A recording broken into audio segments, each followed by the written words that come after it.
Alors là, les Marseillais, franchement, bravo. Bravo, j'ai que ça à dire, les gars. Bravo pour ce coup, mais magistral. Magistral.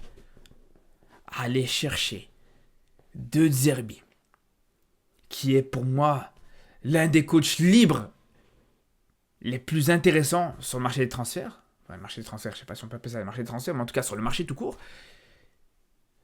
Pour moi, c'est un coup de génie. Vraiment, je ne sais pas ce qu'ont fait les dirigeants de l'OM pour aller récupérer justement des Zerbi. Mais bravo à eux, les gars. Vous savez très bien, j'en ai parlé plusieurs fois, moi en tant que supporter du Barça. J'espérais justement qu'ils viennent au Barça, les gars. J'espérais vraiment qu'ils viennent au Barça. Je vous le dis. Je ne vais pas revenir là-dessus, c'est pas le sujet aujourd'hui. Mais si on m'avait proposé de choisir entre Hansi Flick et De Zerbi, pour moi, le choix était fait. Je préférais De Zerbi, mais largement. Par rapport au style, par rapport aux qualités, par rapport à son intelligence tactique qui est exceptionnelle. Mais je vous dis, les gars, pour moi, c'est un coup de génie de la part de l'OM. Et justement, ce qui est intéressant pour le coup, c'est que quand on voit, il y a quelques semaines d'ici, il y a quelques mois d'ici peut-être, qu'à l'OM, ça parlait de Benatia comme si c'était vraiment le dernier ou le plus gros des mafieux. Quand, même encore il y a un peu plus longtemps que ça, en début de saison, quand t'as les supporters de l'OM qui ont réclamé le départ de Longoria, les gars, regardez aujourd'hui ce qu'ils ont fait ces deux-là. Regardez ce qu'ils ont fait ces deux-là, les gars. Ils t'ont fait peut-être... Franchement, je crois que c'est un des plus gros coups que tu peux avoir en Europe. Le mec, aujourd'hui, il pouvait signer dans n'importe quel club. Et je pense qu'en plus, il a refusé 2 propositions. Je sais pas c'est lesquelles. Mais sûrement des très grosses propositions. Déjà, il a sûrement dû refuser les propositions en Arabie Saoudite. Sûrement, ça, voilà, ça c'est sûr et certain. Mais tout ça pour venir à l'OM. Alors, c'est là où on peut dire ce qu'on veut. On peut dire tout ce qu'on veut. Moi, je suis pas supporter de l'OM. Mais c'est là où, malgré tout, c'est là où on voit la grandeur de l'OM. Alors, je sais, ça va pas forcément plaire aux Parisiens. Ça va pas plaire aux Lyonnais, peut-être. Mais je sais très bien qu'il n'y a que l'OM qui peut faire ça en France. Le PSG, sans les moyens financiers qu'ils ont actuellement, jamais de la vie, te ramène un De Zerbi. Jamais de la vie, il t'aurait ramené un Bielsa comme à l'époque. Jamais de la vie, il t'aurait même ramené un Sampaoli. Parce que même Sampaoli, je me rappelle, à ce moment-là, quand il est arrivé, c'est dans un contexte très compliqué. On se rappelle que juste avant que Sampaoli il arrive quand même, t'as des supporters marseillais qui t'ont envahi la commanderie. Ils t'ont envahi le centre d'entraînement de l'Olympique de Marseille. C'était plus un centre d'entraînement, c'était un centre d'enterrement, les gars. T'as des joueurs, ils se sont fait taper, t'as du matériel qui s'est fait vandaliser. Et juste derrière, ils vont chercher un coach comme Sampaoli, qui est peut-être un coach de renommée internationale, les gars. Il n'y a qu'à Marseille que tu vois ça en France. Il n'y a que à Marseille que tu vois ça en France. Le PSG, avec les moyens financiers qu'ils ont, ils galèrent à te récupérer des coachs comme ça. Vous imaginez ou quoi? Est-ce que vous imaginez sérieusement? Alors à chaque fois, on se moque des Marseillais, justement, quand ils s'intéressent à des Jürgen Klopp, quand ils s'intéressent à des Zidane et tout ça, mais on est en train de se dire qu'en fait, il y a tout qui est possible. Il y a absolument tout qui est possible maintenant avec Marseille. Et franchement, c'est là où, comme je vous dis, personnellement, en tant que Marocain, je suis quand même obligé de souligner le travail de Benatia. Quand même, les gars, parce qu'au bout d'un moment, voilà, le mec, il arrive en tant que directeur sportif, c'est son premier, entre guillemets, mercato, c'est sa première pré-saison. Et directement, le mec, il te ramène un coach comme De Zerbi qui était super sollicité en Europe, qui aurait eu sa place dans n'importe quel club, et qui est peut-être clairement actuellement dans le top 3, dans le top 4 des coachs qui sont actuellement sur le marché, comme je vous dis. Parce qu'à part Zidane, Klopp, et peut-être Hansi Flick, même si Hansi Flick il est plus sur le marché des transferts, je vous dis la vérité, les gars, tu peux pas avoir mieux. Tu peux pas avoir mieux que De Zerbi. Et là, c'est là où je vous dis que c'est un coup qui est exceptionnel. Et pourquoi j'insiste sur Benatia? Parce que, je vous dis, le traitement qu'il a pu avoir à son arrivée, alors que le mec, il a absolument rien fait. On se rappelle l'affaire avec Klaus. Le mec, il a juste dit publiquement, voilà, Klaus, je l'ai un petit peu recadré, parce que, voilà, il a un petit peu des écarts de comportement, il est un petit peu indiscipliné, donc on l'a mis sur le banc plusieurs matchs. Et il y en a qui lui sont tombés dessus. Il y en a clairement. Ils l'ont insulté de mafieux. Ils l'ont insulté de... je sais pas quoi. Juste parce que le mec, voilà, il faisait son travail en fait. De recadrer un joueur qui avait des écarts de discipline. Et à cause de ça, voilà, ça lui a inventé tout et n'importe quoi. Ça l'avait déjà condamné, ça l'avait déjà accusé de mauvais directeur sportif. Alors qu'il a même pas encore eu l'occasion justement de se montrer réellement. Parce que là, je vous parle de Zerbi, je vous dis voilà, l'un des meilleurs coachs actuellement qui est sur le marché et tout ça.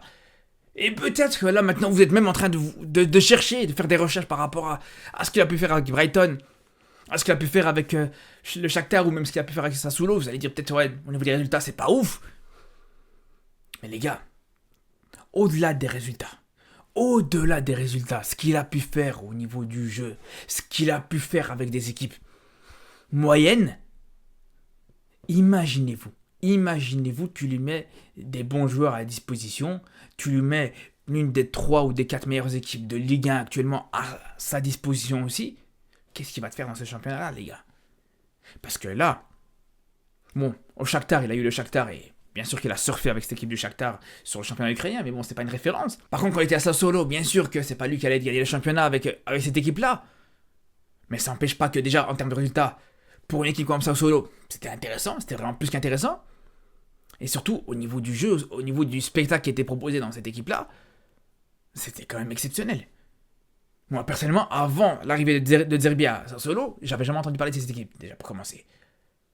Deuxième chose, à Brighton, même chose, les gars. Même chose, bien sûr qu'il va pas gagner la première ligue avec Brighton. Bien sûr qu'il va pas taper à chaque fois les équipes du Big Six à chaque fois qu'il va les affronter. Mais ça n'empêche pas que des fois, non seulement il arrive à accrocher des gros, ça n'empêche pas que des fois, il avait des bons résultats contre des gros. Ça n'empêche pas que bien sûr aussi que, en termes de résultats et en termes de classement, il a fait aussi des choses intéressantes. Mais surtout, en termes de jeu, les gars, c'est extraordinaire ce qu'il propose. Moi, je l'ai dit en tant que supporter du Barça encore une fois, même si tu gagnes pas la Ligue des Champions avec des derbies par exemple, mais s'il arrive au Barça et qu'il propose un jeu intéressant, s'il arrive à redonner au Barça le jeu que t'attendais dans ce club depuis des années, mais je signe tout de suite. Je signe tout de suite. Les gars, on parle d'un coach, même encore une fois, même s'il ne gagne pas tous ses matchs, des fois tu vas voir son équipe, elle va perdre 4 ou 5-0, ça peut arriver, et malgré ça, tu vas te rendre compte qu'il a 70% de possession de balle, qu'il se procure énormément d'occasions dans un match. Pourtant, encore une fois, voilà, l'équipe qu'il a est loin d'être exceptionnelle. Je crois que c'était l'une des équipes avec la moyenne d'âge la plus basse de Première Ligue. C'est globalement que des joueurs jeunes, c'est que des joueurs inexpérimentés, des joueurs, voilà, avec lesquels il essaye de bricoler quelque chose. Et pourtant, voilà, c'est plus qu'intéressant ce qu'il a pu faire. Parce que malgré le fait que c'est pas le meilleur effectif de Première Ligue, malgré le fait que c'est pas l'équipe la plus expérimentée en Première Ligue, ça n'empêche pas, les gars, que c'est l'une des équipes en Première Ligue qui se procure le plus d'occasions. Ça va sur du 15 à 20 occasions par match, les gars. Je sais pas si vous vous rendez compte à quel point c'est énorme. Une moyenne de 15 à 20 occasions par match. C'est ça le derby, les gars. C'est pas n'importe qui. Et je vous le dis, pour moi, il a sa place dans n'importe quel club en Europe. Clairement. Et si ça vous suffit pas pour vous rendre compte à quel point ce coach, il est extraordinaire, il suffit juste d'écouter ce que Guardiola dit sur lui. Guardiola dit clairement que il apprend encore le derby aujourd'hui. Qu'aujourd'hui, il regarde les matchs de Brighton pour en apprendre un peu plus. En vérité, les gars, j'aurais pu m'arrêter là. J'avais même pas besoin de vous faire tout le speech que j'ai fait avant, les gars. J'aurais pu juste dire ça et arrêter la vidéo. Quant à Guardiola qui parle comme ça d'un coach, il s'est pas arrêté là. Il a dit que c'est l'un des coachs les plus influents sur ces 20 dernières années, les gars. Il a dit que De Zerbi, c'était l'un des coachs les plus influents de ces 20 dernières années. Il a été impressionné par l'impact qu'il a eu, non seulement avec Brighton, mais aussi en Première Ligue. Il a été impressionné par ce qu'il a pu proposer avec cette équipe de Brighton avec aussi peu de temps aussi. Voilà.